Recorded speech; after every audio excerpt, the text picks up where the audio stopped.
ಬಿಡದಿಯಲ್ಲಿ survey ಕಾರ್ಯಕ್ಕೆ ಪ್ರತಿರೋಧ ಒಡ್ಡಿದಂತ ರೈತರ ಮೇಲೆ ರಾಜ್ಯ ಸರ್ಕಾರ ಎಫ್ಐಆರ್ ದಾಖಲಿಸಿದೆ. ಗಂಭೀರ ಸ್ವರೂಪದ ಸೆಕ್ಷನ್ಗಳ ಅಡಿಯಲ್ಲಿ ಎಫ್ಐಆರ್ ದಾಖಲಾಗಿದೆ.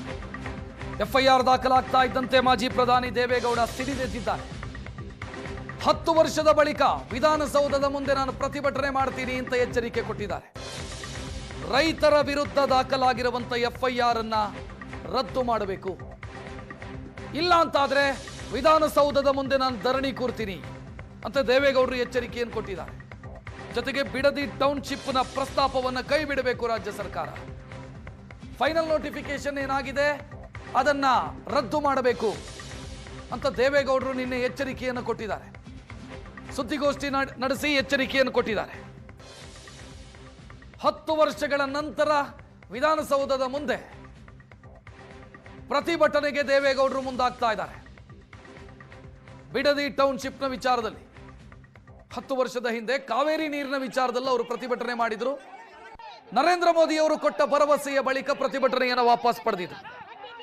ಈಗ ಬಿಡದಿ ಟೌನ್ಶಿಪ್ನ ವಿಚಾರದಲ್ಲಿ ಅವರು ಪ್ರತಿಭಟನೆಯ ಮುನ್ಸೂಚನೆಯನ್ನು ಕೊಟ್ಟಿದ್ದಾರೆ. ನಿನ್ನೆನೆ ಸುದ್ದಿಗೋಷ್ಠಿ ನಡೆಸಿ ರೈತರ ವಿರುದ್ಧ ಗಂಭೀರ ಸ್ವರೂಪದ ಪ್ರಕರಣ ದಾಖಲಿಸಬೇಕಿತ್ತ ಅಂತ ಪ್ರಶ್ನಿಸಿದ್ದಾರೆ.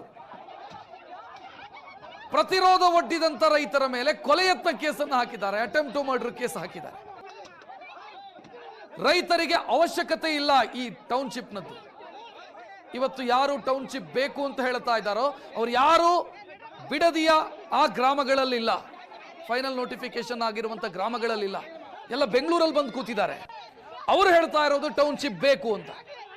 ಇದನ್ನ ಸರ್ಕಾರ ಪರಿಗಣಿಸಿ ಟೌನ್ಶಿಪ್ ಮಾಡೋದಕ್ಕೆ ಹೊರಟಿದೆ. ಇದು ಸರಿನಾ ಅಂತ ದೇವೇಗೌಡರು ಪ್ರಶ್ನಿಸ್ತಾ ಇದ್ದಾರೆ.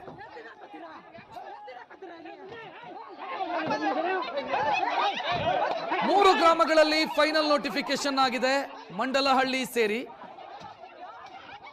ಆ 3 ಗ್ರಾಮಗಳಲ್ಲಿ ಯಾರು ಟೌನ್ಶಿಪ್ ಬೇಕು ಅಂತ ಹೇಳ್ತಾ ಇದ್ದಾರೋ ಅವ್ರು ಯಾರು ಕೂಡ ಊರಲ್ಲಿಲ್ಲ. ಅವರೆಲ್ಲರೂ ಕೂಡ ಬೆಂಗಳೂರಿಗೆ ಶಿಫ್ಟ್ ಆಗಿದ್ದಾರೆ. ಅಲ್ಲಿರೋದೆಲ್ಲ ಸಣ್ಣ ಹಿಡುವಳಿದಾರರು, ಸಣ್ಣ ಪುಟ್ಟ ರೈತರಿದ್ದಾರೆ. ಅವರನ್ನ ನೀವು ಟೌನ್ಶಿಪ್ ಹೆಸರಲ್ಲಿ ಅಲ್ಪ ಪ್ರಮಾಣದ ಅವರಿಗೆ ಪರಿಹಾರವನ್ನ ಕೊಟ್ಟು ಕಳಿಸಿಬಿಟ್ರೆ ಅವ್ರು ಎಲ್ಲಿ ಹೋಗಬೇಕು ಅಂತ ದೇವೇಗೌಡರು ನಿನ್ನೆ ಪ್ರಶ್ನಿಸಿದ್ರು. ಒಂದು ವೇಳೆ ರಾಜ್ಯ ಸರ್ಕಾರ ಟೌನ್ಶಿಪ್ ಅನ್ನ ಹಿಂಪಡೆಯದಿದ್ದರೆ, ಆ ಯೋಜನೆಯನ್ನ ಹಿಂಪಡೆಯದಿದ್ದರೆ, ರದ್ದು ಮಾಡದಿದ್ದರೆ ನಾನು ವಿಧಾನಸೌಧದ ಗಾಂಧಿ ಪ್ರತಿಮೆಯ ಮುಂದೆ ಪ್ರತಿಭಟನೆ ಕೂರ್ತೀನಿ ಅನ್ನುವಂಥ ಎಚ್ಚರಿಕೆಯನ್ನ ಕೂಡ ಮಾಜಿ ಪ್ರಧಾನಿ ದೇವೇಗೌಡರು ಕೊಟ್ಟಿದ್ದಾರೆ. ಜೊತೆಗೆ ನಾನು ಪತ್ರ ಬರೆದಿದ್ದೀನಿ ಮುಖ್ಯಮಂತ್ರಿಗೆ, ಕನಿಷ್ಠ ಪಕ್ಷ ಒಂದು ಹಿಂಬರಹ ಕೂಡ ಕೊಟ್ಟಿಲ್ಲ ಆ ಪತ್ರಕ್ಕೆ. ಬರೆದಿರುವಂಥ ಪತ್ರಕ್ಕೆ ಒಂದು ಹಿಂಬರಹ ಕೊಡುವಂಥ ಸೌಜನ್ಯತೆ ಕೂಡ ರಾಜ್ಯ ಸರ್ಕಾರಕ್ಕಿಲ್ಲ ಅಂತ ದೇವೇಗೌಡರು ಮಾತನಾಡಿದರು ನಿನ್ನೆ. ಈ ದೃಶ್ಯ ನೋಡ್ತಾ ಇದ್ದೀರಿ. ಇದು 10 ವರ್ಷದ ಹಿಂದೆ ಅವರು ಕಾವೇರಿ ನೀರಿನ ವಿಚಾರದಲ್ಲಿ ಪ್ರತಿಭಟನೆಗೆ ಕೂತಿತ್ತು. ಆಗ ನರೇಂದ್ರ ಮೋದಿಯವರು ಫೋನ್ ಮಾಡಿ ಭರವಸೆಯನ್ನು ಕೊಟ್ಟರು. ಅವರು ಪ್ರತಿಭಟನೆಯನ್ನ ಹಿಂದಕ್ಕೆ ಪಡೆದರು. ವಿಧಾನಸೌಧದ ಗಾಂಧಿ ಪ್ರತಿಮೆಯ ಮುಂದೆ 10 ವರ್ಷದ ಹಿಂದೆ ನಡೆಸಿದ್ದಂಥ ಪ್ರತಿಭಟನೆಯ ದೃಶ್ಯ ಇದು. ಈಗ ಮತ್ತೆ ಅದೇ ಎಚ್ಚರಿಕೆಯನ್ನು ಕೊಡ್ತಾ ಇದ್ದಾರೆ ಬಿಡದಿ ಟೌನ್ಶಿಪ್ನ ವಿಚಾರವಾಗಿ.